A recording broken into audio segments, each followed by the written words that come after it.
आपका park institute में स्वागत है। आज हम अध्ययन करेंगे लॉ ऑफ वेक्टर एडिशन। और लॉ ऑफ वेक्टर एडिशन में सबसे पहले हम पढ़ेंगे सदिशों के योग के लिए हम त्रिभुज के नियम का अध्ययन करेंगे। ये नियम क्या कहता है कि यदि दो क्रमागत सदिश कुछ इस प्रकार से अगर हमें दिए गए हो, जो एक तीसरा सदिश कुछ इस प्रकार से अगर लेते हैं, तो मान लेते हैं कि ये जो सदिश है वो ए है, ये हमारा बी है, और अगर हम इसको एक परिणामी सदिश रिजल्टेंट वेक्टर के रूप में आर से रूप में व्यक्त करते हैं, तो ये जो रिजल्टेंट वेक्टर आर है वो ए प्लस बी के योग के रूप में दिया जाएगा।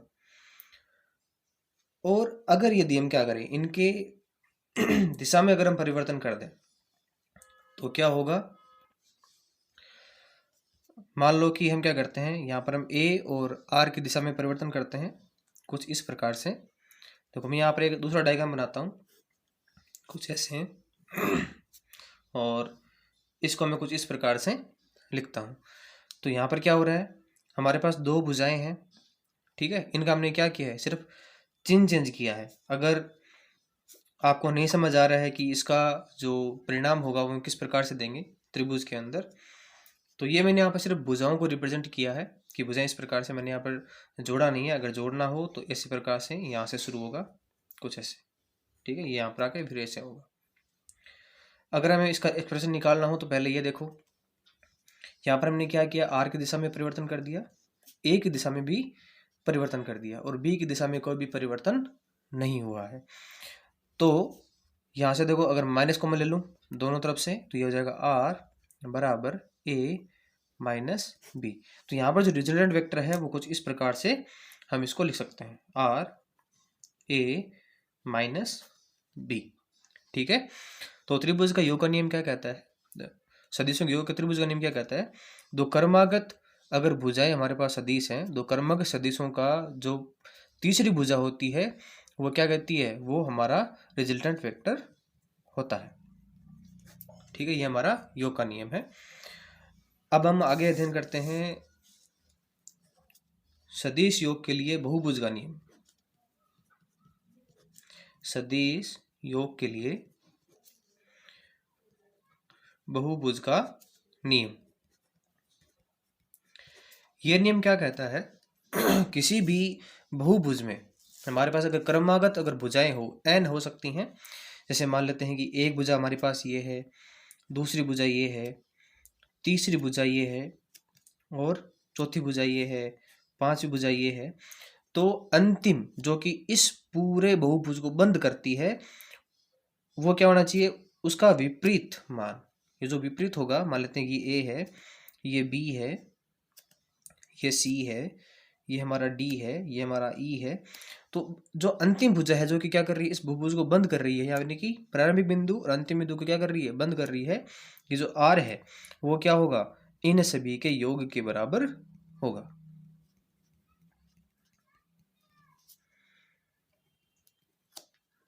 इस प्रकार से दिया जाता है। इसी को हम एक अलग से एग्जाम्पल से समझ सकते हैं। किस प्रकार से, जैसे मान लेते हैं हमारे पास ये एक प्रारंभिक बिंदु है, ये हमारा अंतिम बिंदु है। तो यहाँ से मान लेते हैं एक सदिश ये चला ए, दूसरा सदिश ये गया बी, तीसरा सदिश मान लेते हैं कि ये है हमारा जो कि यहाँ पर आता है सी, ठीक है। और ये हमारा प्रारंभिक बिंदु है। यहाँ से देखो इस प्रकार से आ रहा है, लेकिन एक दूसरा सदिश मान लेते हैं, मैं यहाँ से लेता हूँ ऐसे, मान लेते हैं डी, एक सदिश में वापस यहाँ से ले लेता हूँ, मान लेते हैं ई। तो यहाँ पर क्या होगा, यहाँ पर इसका परिणामी कैसे देंगे, इसका जो परिणामी होगा वो कुछ इस प्रकार से दिया जाएगा। देखो यहाँ पर परिणामी क्या होना चाहिए, यही परिणामी होना चाहिए हमारा ये वाला आर, ठीक है।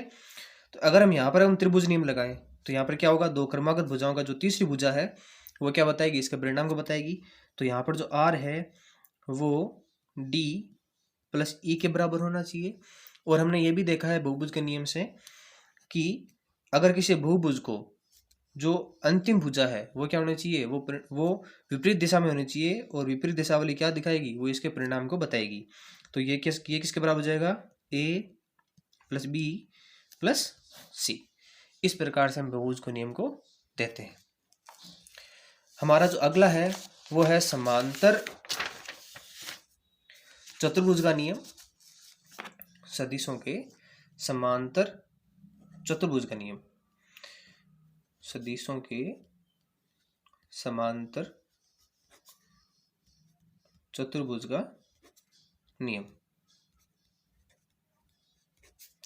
अगर आपको कहीं भी अगर कोई प्रॉब्लम आ रही है तो हमें कमेंट सेक्शन में बताकर आप हमारी समस्या को, अपनी समस्या को आप हमें बता सकते हैं। देखो, समांतर चतुर्भुज का नियम क्या कहता है कि यदि हमारे पास किसी समांतर चतुर्भुज की दो आसन भुजाएं, एक हमारे पास ये भुजा है, दूसरी हमारे पास मान लेते हैं ये आसन भुजा है, ठीक है, ए और बी। इस प्रकार से हमारे पास दो सदिश दिए गए हों तो इनके कटान बिंदु से गुजरने वाला जो सदिश होगा, मान लेते हैं कि ये आर है, ये क्या होगा, इसका जो विकिरण होगा वही क्या होगा, इसका हमारे पास रिजल्टेंट वेक्टर होगा, यहाँ भी परिणामी सदिश होगा, ठीक है। यहाँ पर जो आर है उसको हम किस प्रकार से लिखेंगे, ये आर हो जाएगा, इसको हम लिखेंगे ए प्लस बी, ठीक है। अब देखो, अगर मैं क्या करूं, मैं मान लेता हूं कि इस ए और बी के बीच में जो कोण है वो मेरा है थीटा, ठीक है। मेरा ये जो बी सदिश है, मैं क्या करता हूँ, इसको यहाँ से उठाता हूँ और इसके समांतर ही इतने का ही क्या कर देता हूँ, एक सदिश यहाँ पर बना देता हूँ, मान लेते हैं यहाँ तक है, ठीक है। तो ये हमारा क्या हो जाएगा, ये भी बी के बराबर ही हो जाएगा क्योंकि ये क्या इसका समान सदिश है।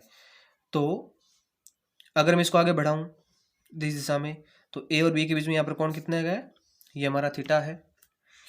अगर मैं क्या कर लूँ, इसके बी सदिश बी के घटक ले लूँ, कंपोनेंट ले लूँ, तो कंपोनेंट में हम जानते हैं कि जिसके साथ में कोण थीटा बना हुआ होता है वो कोस का घटक होता है, तो ये हो जाएगा बी, यहाँ पर क्या इसका परिमाण आएगा, तो बी कोस थीटा। अगर मैं यहाँ से लंब ले लूँ तो ये आ जाएगा हमारे पास बी साइन थीटा। इसको मैं पूरा बना देता हूँ, मान लेते हैं कि ये हमारा बिंदु ओ है, ये पी है, ये मान लेते हैं क्यू है, ये मान लेते हैं एस है, ठीक है। इस प्रकार से हमने इसको ले लिया। अब अगर मैं यहाँ पर क्या करता हूँ, त्रिभुज ओ पी क्यू, त्रिभुज ओ पी क्यू कौन सा है, ये त्रिभुज ओ पी और क्यू, ये वाला, ये हमारा क्या बन गया, एक समकोण त्रिभुज बन गया। तो समकोण त्रिभुज में ये जो है वो क्या है, हमारा कर्ण है, बाकी दो भुजाएं वो क्या है, वो हमारा आधार और लंब है। आधार कितना हो गया, देखो यहाँ से लेके यहाँ तक जो परिमाप है वो हमारा ए है, प्लस आगे कितना है बी कॉस थीटा, आधार का स्क्वायर, प्लस लंब का स्क्वायर कितना है, लंब कितना हमारे पास यहाँ पर है बी साइन थीटा का स्क्वायर। अब इसको हम खोलते हैं, ओ पी हमारे पास क्या है, आर स्क्वायर हो गया, ये हो जाएगा हमारे पास ए का स्क्वायर बी का square cos square theta plus 2ab cos theta plus B square sine square theta. यहाँ पर क्या हो रहा है, बी को दोनों से हम कॉमन ले सकते हैं, तो यहाँ से हम क्या करते हैं, बी को कॉमन ले लेते हैं, ए स्क्वायर प्लस बी स्क्वायर, तो हमारे पास यहाँ बचेगा sign square theta cos square theta plus 2ab और कोस थीटा। हम जानते हैं इसका मान 1 होता है, तो ये हो जाएगा हमारे पास ए स्क्वायर बी स्क्वायर 2ab और कोस थीटा। तो हमारे पास जो रिजल्टेंट वेक्टर आर है वो क्या हो जाएगा, ये हो जाएगा ए का स्क्वायर बी का स्क्वायर 2ab और कोस थीटा। तो यहाँ से हम क्या कर सकते हैं, इस फॉर्मूले से यहाँ से हम रिजल्टेंट वेक्टर का मान ज्ञात कर सकते हैं अगर हमें सदिश है वो एक समांतर चतुर्भुज के रूप में दिए गए हों। अब यदि हमें क्या करना हो, इस रिजल्टेंट वेक्टर का अगर हमें ढलान ज्ञात करनी हो तो ढलान के लिए मान लेता हूँ कि ये जो एंगल है वो मेरा कौन सा है, एल्फा।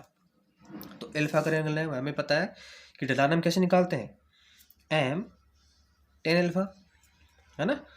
तो टेन एल्फा हम कैसे निकालते हैं, वाई एक्सिस अगर हमें ढलान निकालनी हो कुछ इस प्रकार से मान लेते हैं, ये हमारी एक्स एक्सिस है, ये हमारी वाई एक्सिस है, ठीक है। तो Y component upon X component ऐसे निकालते हैं ना टेन थीटा, अगर यहाँ पर थीटा दिया गया हो तो, है ना, क्या निकालते हैं, लंब बटा आधार। तो लंब हमारा क्या है लंब हमारे पास है यहाँ पर बी साइन थीटा और आधार कितना है ए प्लस बी और साइन थीटा। तो यहाँ से हमारे पास क्या आ जाएगा टेन एल्फा का माना जाएगा। ये हमारे समीकरण 1 है और ये हमारे समीकरण नंबर। अभी हमने रिजल्टेंट का मैग्नीट्यूड देखा कि उसका फॉर्मूला क्या होता है। अब हम देखते हैं कि अलग अलग कोणों के ऊपर अलग अलग हमारे पास जो ए और बी के बीच में कोण है, तो इनके रिजल्टेंट का मान कितना होता है वो हम देखते हैं। मान लेते हैं कि पहले थीटा बराबर 0 है, तो आर बराबर क्या हो जाएगा। हम जानते हैं कि थीटा बराबर अगर 0 होगा कोस में, तो इसका मान कितना होता है 1। अगर ये 1 है तो ये कितना हो जाएगा A square plus B square plus 2ab। तो इसको लिख सकते हैं ए प्लस बी का होल स्क्वायर। तो स्क्वायर से कट जाएगा तो हमारे पास बचेगा ए प्लस बी। ठीक है। यदि थीटा बराबर 180 डिग्री हो तब इसका मान कितना होता है, तब इसका मान होता है -1। तो इस स्थिति में हमारे पास हो जाएगा a माइनस बी। मैं इसको डायरेक्ट लिख रहा हूँ, क्यों, क्योंकि आप भी इसके बारे में थोड़ी प्रैक्टिस कर सकें। और यदि थीटा बराबर अगर 90 डिग्री हो तब क्या होगा, तब हमारा कोस हो जाएगा 0। तब हमारा जो रिजल्टेंट है वो हमारे पास आएगा ए स्क्वायर प्लस बी स्क्वायर। ठीक है। अब इन पर आधारित हम क्या कर लेते हैं, एक एग्जांपल कर लेते हैं। मैं एक एग्जांपल ले रहा हूं। मैं मान रहा हूं कि हमारे पास क्या है, दो सदिश हैं। ठीक है। या फिर मान लेता हूँ 2 बल हैं जो कि जिनका प्रत्येक का मान हमारे पास है 10 न्यूटन। ठीक है। और वो किसी भी वस्तु के ऊपर, कहीं किसी भी कटान बिंदु के ऊपर थीटा कोण पर क्या हो रहा है, आपतित हो रहे हैं या फिर लग रहे हैं। ठीक है। तो हमें क्या करना है यहाँ पर, हमें यहाँ पर परिणामी बल या फिर एफ नेट जो है वो हमें यहाँ पर ज्ञात करना है। मैं यहाँ पर थीटा की अलग अलग कंडीशन लूंगा कि अलग अलग थीटा होगा तो हमारे पास एफ नेट है उसका मान कितना होगा। एफ नेट में यहाँ पर क्या ले रहा हूँ, परिणामी बल से समझ रहा हूँ। ठीक है। अब देखो, हम जानते हैं कि एफ नेट का फॉर्मूला क्या होगा। एफ नेट का फॉर्मूला क्या होगा, वो होगा अंडर रूट F1 का स्क्वायर F2 का स्क्वायर 2 F1 F2 और कॉस थीटा। मैंने यहाँ पर क्या बोला है कि 2 बल हैं और दोनों का जो परिमाण है वो क्या है, दोनों का समान है। तो F1 बराबर F2 बराबर यहाँ पर क्या है, F है। तो हमारा ये जो फॉर्मूला है वो क्या हो जाएगा, थोड़ा बदल जाएगा। तो ये हो जाएगा F का स्क्वायर, यहाँ पर भी F का स्क्वायर आएगा तो हो जाएगा 2F का स्क्वायर प्लस 2, ये भी 2 है तो ये हो जाएगा F का स्क्वायर और ये हो जाएगा कॉस थीटा। तो इसको मैं कैसे ले सकता हूँ, तो इसको मैं लिख सकता हूँ F बाहर आ जाएगा मेरा और अंदर बचेगा 2 1 प्लस कॉस थीटा। हमारे पास एक फॉर्मूला है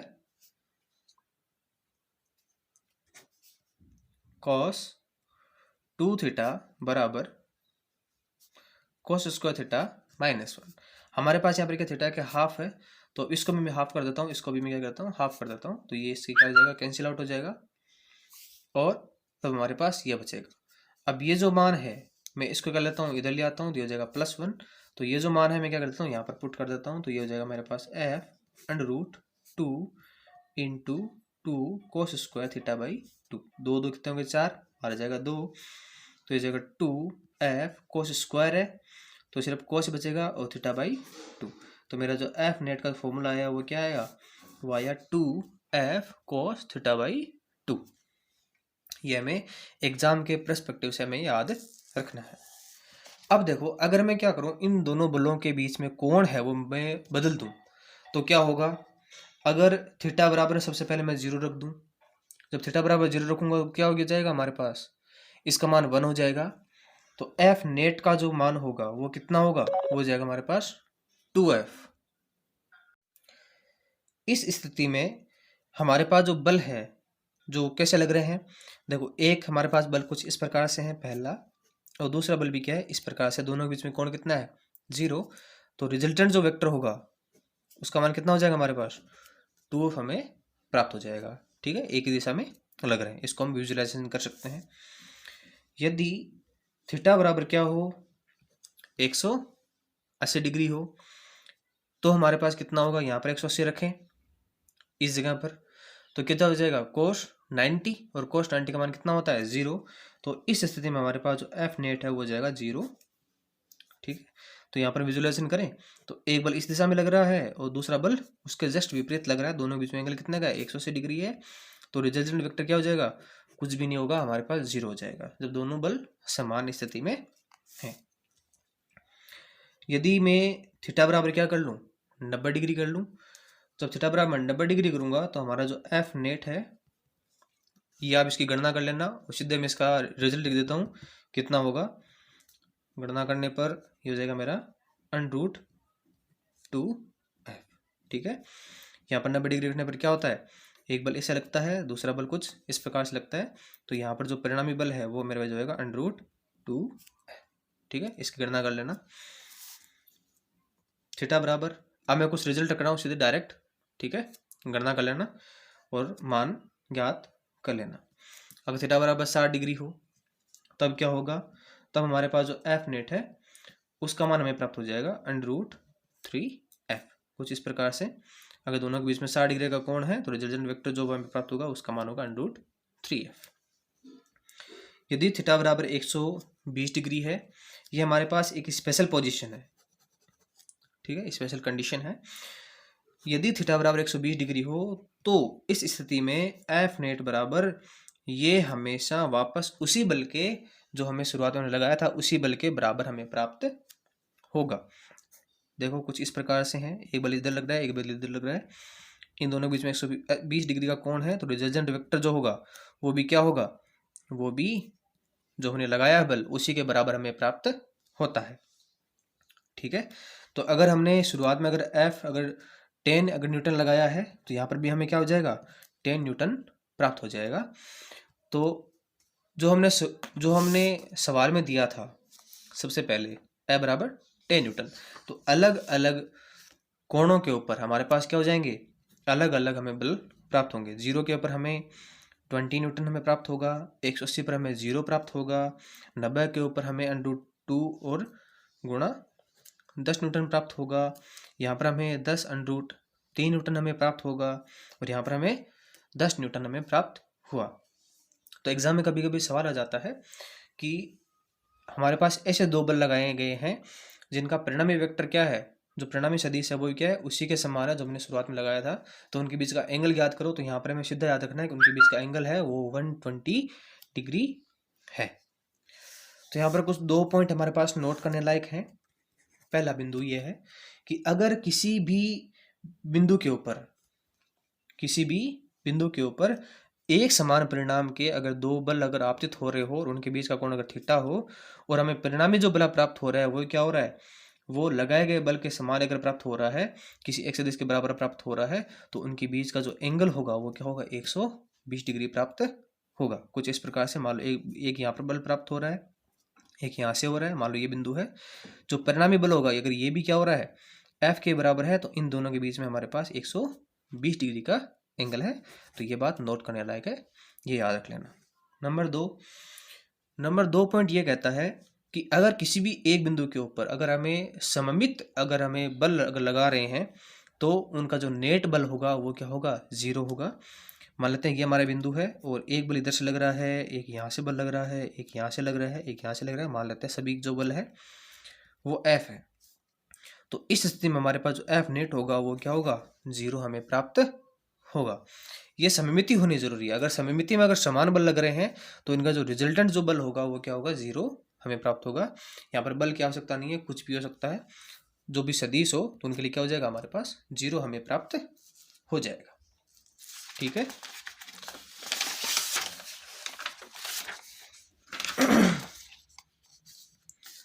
अब देखो एक इम्पोर्टेंट बात यह है कि अगर हमें कुछ कंडीशंस दी गई हो एग्जाम में कुछ इस प्रकार की कि अगर हमें दिया गया हो कि मान लो कि एक बल दे दिया कि हमें एक 3 न्यूटन का बल है और दूसरा हमारे पास जो है वो 7 न्यूटन का बल है, और हमें से ये पूछा गया हो क्या इन दोनों बलों का क्या परिणामी 0 न्यूटन हो सकता है, क्या इन दोनों बलों का परिणामी 0 न्यूटन हो सकता है। तो हम क्या करेंगे इस स्थिति में, पहले इन दोनों का जोड़ेंगे, तो 3 + 7 कितने हो जाएंगे, 10 न्यूटन। इन दोनों का अंतर निकालेंगे तो वो कितना होना चाहिए, वो आ रहा है 4 न्यूटन। तो हमें कितना प्राप्त हो रहा है, कम से कम हमें 4 न्यूटन प्राप्त हो रहा है और अधिक से अधिकतम हमें 10 न्यूटन प्राप्त हो रहा है। तो क्या ये जीरो इन दोनों के बीच में लाई कर रहा है, नहीं कर रहा। इसका मतलब यह है कि इन दोनों का परिणामी जीरो किसी भी स्थिति में नहीं हो सकता। ठीक है, यहाँ पर क्या हो रहा है, इसका परिणामी हम यहाँ पर क्या बोलेंगे कि इसका जो परिणामी है वो कम से कम 4 न्यूटन हो सकता है और अधिकतम से अधिकतम 10 न्यूटन हो सकता है। इसे न तो ज़्यादा होगा, 4 न्यूटन से कम परिणामी बल नहीं हो सकता और 10 न्यूटन से ज़्यादा परिणामी बल नहीं हो सकता। ठीक है, तो देखो किन्हीं भी 3 सदिशों के लिए मान लेते हैं मेरे पास एक सदिश है C, तो मान लेते हैं ये परिणामी सदिश है। तो किन्हीं भी 2 सदिशों के लिए ये कंडीशन हमेशा लागू होनी जरूरी है कि इसका मान जो है, जो परिणामी सदिश है वो इसका मान a माइनस बी के परिणाम से ज़्यादा होना चाहिए, यहाँ पर बराबर होना चाहिए, और a प्लस बी के परिणाम से छोटा या फिर उसके बराबर होना चाहिए। तभी क्या होगा, हमें उसका परिणामी प्राप्त होगा। एक एग्जांपल लेता हूं मैं कुछ इस प्रकार से। मान लेते हैं कि a हमारे पास और ये b है।